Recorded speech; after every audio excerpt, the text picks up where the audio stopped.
Сәлем достар, қалдарыңыз қалай? Бүгін бізде сарайдан жаңа блог бастадым. Мен бүгін блин пісірейін деп жатырмын.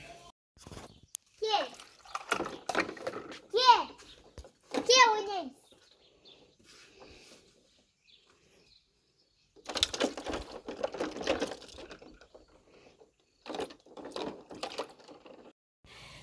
Бірінші жұмыртқа қосам, және ұн, шекер, сүт қосам, сосын шымшық май, разырық етілі қосам. Және осы табаққа пісіретін боламын.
Тесік болып әдемі болып піседі.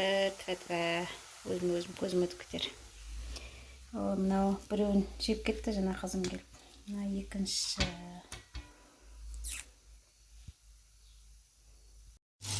Менде 15 штук блинчик шықты.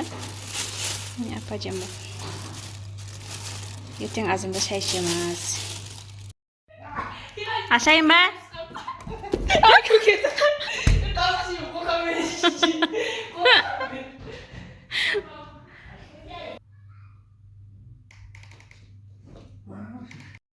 Кәне.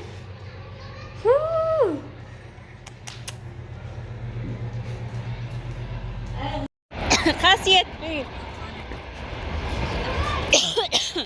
Кесе бермен. Қасиет.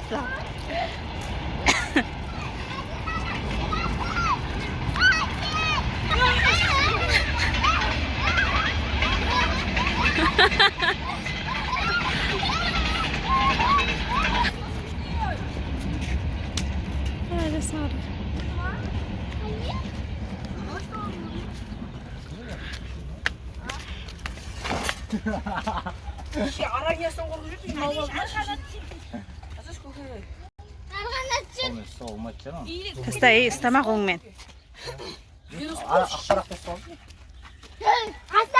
Ана коронавирус осыдан шыққан деп қорқат қасет.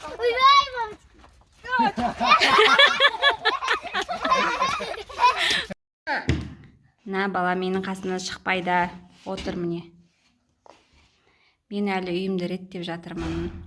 Ремонтты ертең Құдай қаласа август айында бастаймын. Осы бөлмеден бастаймын. Бірінші осы бөлмені жуып тазалап, мына жоғарыларын эмульсиялауым керек. Ауырат. Көзің ауырат. Түстейм. Мен неге блог бастадым? Өзімнің аудиториямды жинайым деген ойдамын. Көп үйде отырған аналар, декреттегі аналар әсіресе блог бастап кетеді. Себебі ана атанғаннан кейін өзіне уақыты болмайды. Көп жағдайларда или болмаса кей жағдайларда ана атанғаннан кейін 2-3 балалы болғаннан кейін қыздар өзімізді жоғалта аламыз. Соның бірі менмін. Сондықтан да өзімді жоғалтып бара жатырғанымды сезіп, тіптен жоғалтып алғанымды сезгеннен кейін осы блогты бастадым және тастамауға шешім қабылдадым. Менің есімім Нұрсила және мен 3-ші бөпеме аяғым ауыр. 6 жаста қызым бар, 2,5 жаста ұлым бар және 6 ай аяғым ауыр. Және 2-ші триместр қазір. 2-ші триместрда өзімді жеңіл сезініп жүрмін, бірақ көп шаршаймын. Азанда күшті энергиямен тұрамын, бірақ көбіне шаршап қала беремін. Көп шаршаймын. Менің қазақша блогымды қолдап, менің каналыма тіркеліп кетеді деген ойдамын сіздерге. Әрі қарай өз-өзімді дамыту үшін осы каналды ашып отырмын. Міндетті түрде менімен бірге болыңыздар. Мен эстетикалық өмір көрсетпеймін және ауылда эстетика дегеннің ERP-де жоқ. Қалай бар, солай видео түсіретін боламын. Біздің шынайы өмірімізді көретін боласыздар. Қазақстанның ауылдарында көбіне Қызылорда облысында күн ыстық және менталитет басқаша. Қызылорда облысында әсіресе негізінен әйел адамға артылған жүк өте көп. Менің 6 айлық аяғым ауыр болғаннан кейін босанамға дейін бітіретін жұмыстарым өте көп. Сондықтан да барлығын сіздермен бірге бөлісіп отыратын боламын. Менің каналыма жазылып, тіркеліп кетіңіздер. Менің жасым 29-да. Биыл Алла қаласа 30-ға келемін. Мен ерте қартайып бара жатқан сияқтымын. Білмеймін, мен сияқты адамдар бар ма, жоқ па оны.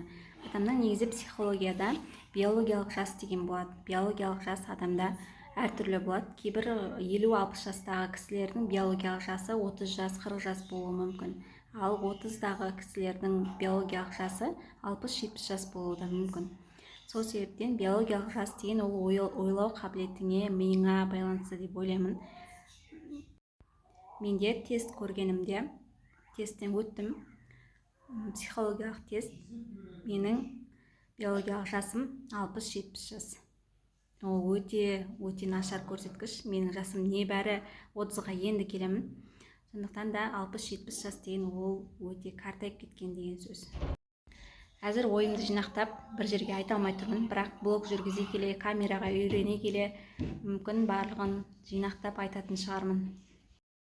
Және осы алдымыздағы 3 айда босанамға дейінгі шаруаларымды бітіріп, босанғаннан кейін өз-өзімді ретке келтіруге жұмыс жасайтын боламын.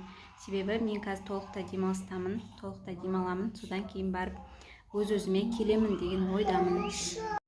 Осы 3 айда босанамға дейінгі уақытта мен толық демаламын және босанғаннан кейін мен өзімді қалай табамын, өз-өзіме қалай іздеймін, сол туралы блог болатын болады.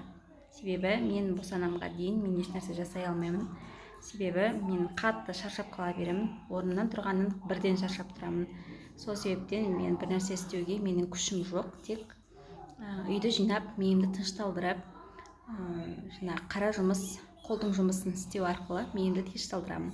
Содан кейін барып Алла қаласа аман-есен босанып келгеннен кейін міндетті түрде блогымды тастамаймын. Осы блог арқылы бірге дамитын боламыз. Маған да аудитория жиналады деген ойдамын.